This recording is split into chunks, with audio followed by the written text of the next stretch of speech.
At 2-0, it's too early to start thinking about firing anybody, but it's not too early to compare Eli Drinkwitz to Barry Odom in year 4. Plus, my friends at FanDuel Sportsbook are practically begging you to take Kansas State this week. That's really fascinating to me, so let's talk about that and more right now on Locked On Mizzou. You are Locked On Mizzou, your daily podcast on the Missouri Tigers. Part of the Locked On Podcast Network, your team every day.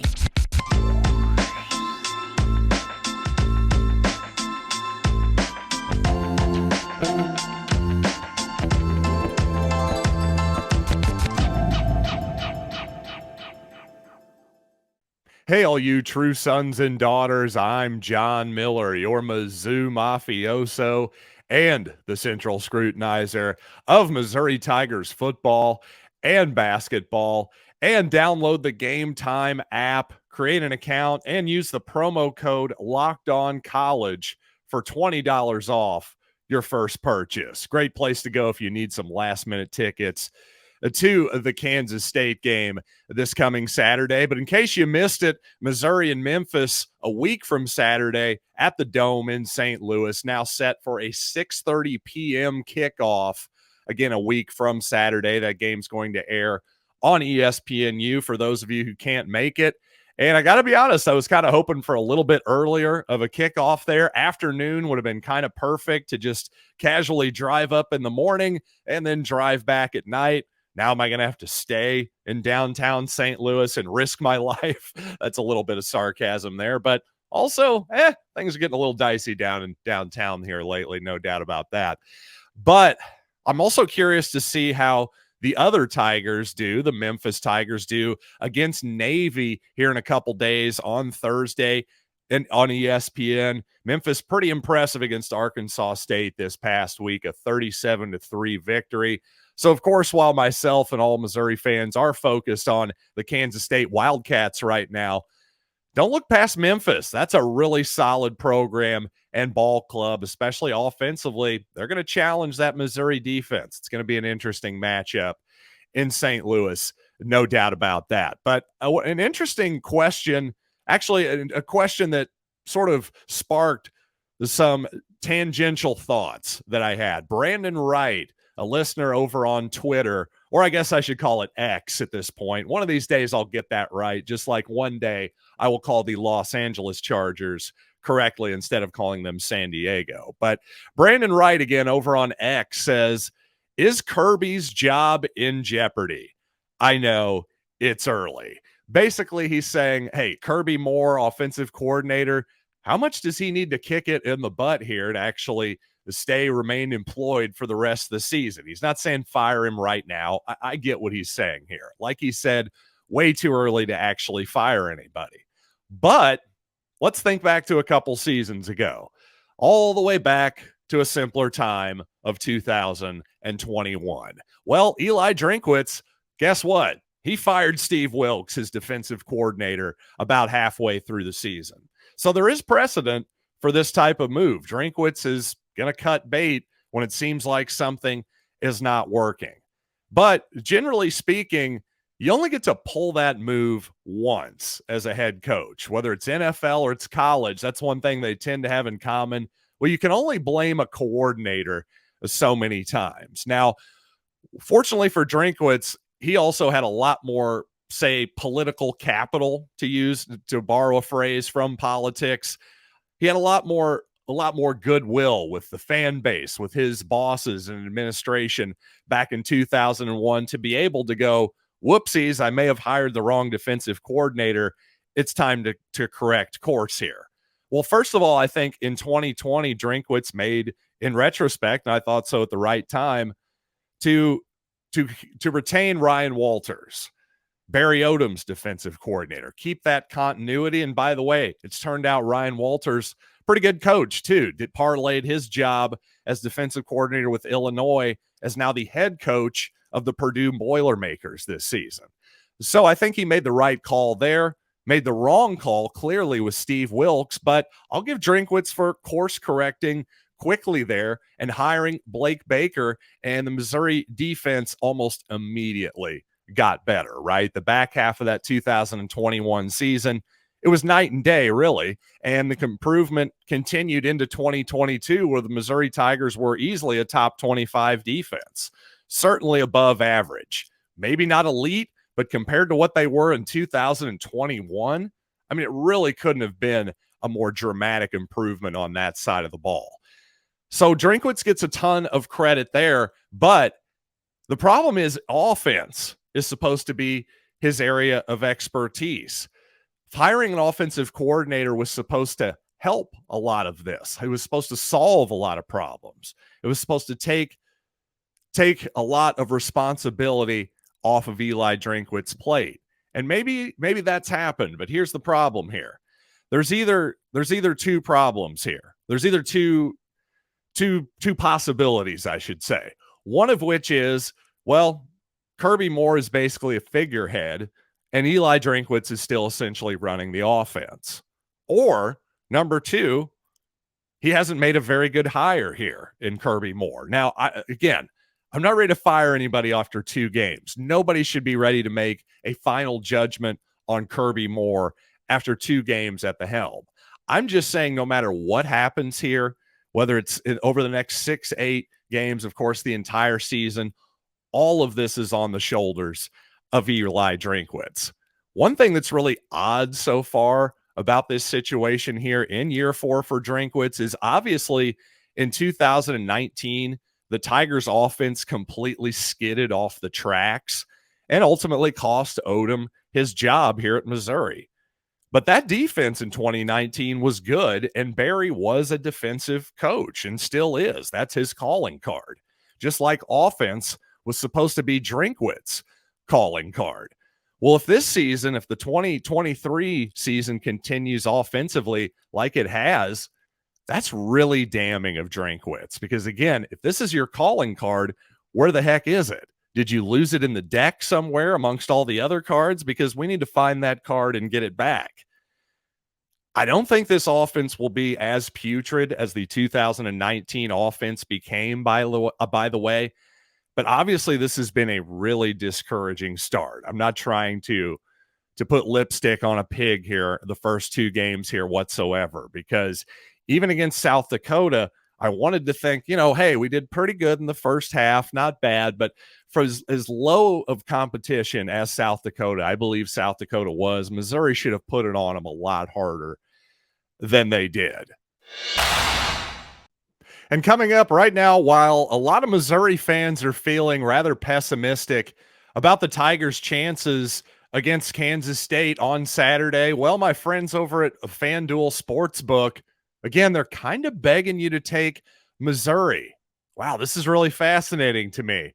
Usually when the smart money is on one side, you want to be really careful. Seems like Kansas State is an obvious bet right now. Not so much, maybe. That makes me feel good, at least a little bit, about the Tigers' chances. So let's talk a little bit more about that ball game coming up. But also, if you're looking for tickets to the Missouri-Kansas State game, well, there's no better place to get them than Game Time. And if you're like me, well, you don't necessarily want to plan months and months in advance for a sporting event, lining up babysitters 4 months in advance, that kind of stuff. Not usually all that realistic. Well, if you're buying last-minute tickets, there's no better place to do it than Game Time. It's fast, it's easy, and they have a lowest price guarantee. So stop stressing about, well, which ticket broker should I use, this, that, or the other, checking a million different things.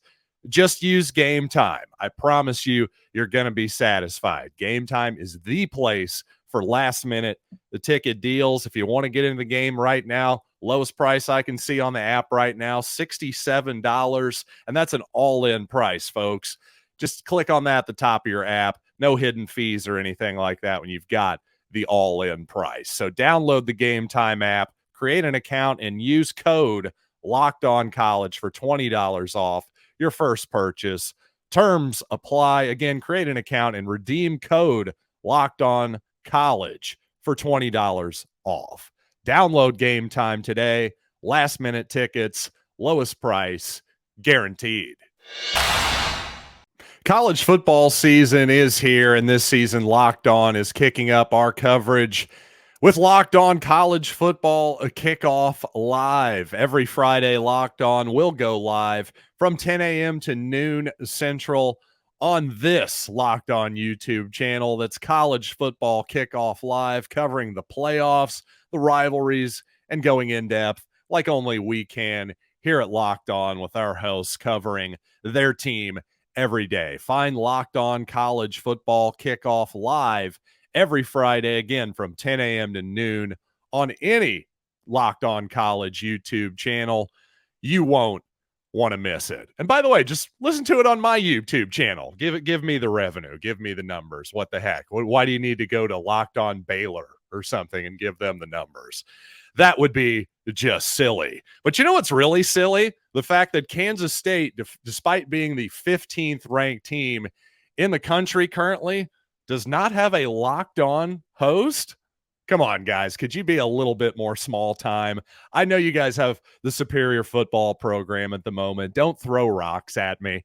I understand. But here's the deal. There's some interesting line movement happening over at FanDuel Sportsbook right now, because yesterday, as I put out my graphic asking people online on social media, hey, where do you think this line settles? Currently, when I put that graphic out, it was 4.5. Kansas State, of course, your favorites by 4.5 points. Well, just shortly over after that, it moved up to Kansas State by 5.5. But now, as we talk, back down to 4.5 for Missouri. And I'm bringing this up because I think I saw a lot of Missouri fans thinking it was going to be closer to 6.5, 6, maybe even 7 points, a full touchdown and an extra point in this ball game. But it just doesn't seem like the line, at least early on here among the sharper early money bettors, seems like they're pushing it back toward more Missouri's way. Also, the point total for the game has actually gone up from 47.5 to 49.5. I wonder if partially that is maybe Vegas, FanDuel Sportsbook realizing that, hey, you know, actually Missouri had a good defense last season, but other than Tennessee, certainly Kansas State put the most impressive offensive performance on Missouri's defense last season. That includes the two-time champions, the Georgia Bulldogs. Definitely Kansas State had more success than Georgia did against that Missouri defense. So what this is telling me is that really, as I get older here, I'm kind of beyond just with more experience, really more than anything, looking at football, looking at all these numbers. I'm almost more interested in who the sports books are telling me they want me to bet on versus actually any analysis of the game whatsoever. So in other words, I'm kind of more interested in game theory. I think it tells you almost more than what you can learn from the matchups themselves, because realistically, what am I going to know about the two deep of the Kansas State Wildcats? That's going to take a tremendous amount of homework and hours and time. Now, I'm not telling you to bet on Missouri right now at this moment. Maybe at the end of the week I will. But what I'm telling you is that 4.5 right there, I think most Missouri fans are right to sort of suspect, that's kind of a curiously low line. Well, that's because I really believe this. I think the people at FanDuel Sportsbook want you to bet on Kansas State. What does that tell me? Well, that tells me I think Missouri has a better chance to win this football game than what most Tiger fans are thinking. You know, we're so myopically focused on our own team. It's hard for us to sometimes realize that, hey, you know, things don't always go perfectly for Missouri's opponents either. For instance, just to point this out, I've had at least multiple people I've seen online predicting that Missouri was going to go 2-10 this season, meaning we're going to lose 10 straight games to close out the season. Listen, folks, I'm really discouraged by the offensive start, but this defense is about what we expected so far. They're not going to lose 10 games in a row. We're not some just absolutely horrible, dog crap team that is going to lose 10 games in a row. You've got to be truly awful to do that, because while certainly the Georgia game, the Tennessee game, I wouldn't call them coin tosses. There are a lot of coin toss games on paper left for Missouri.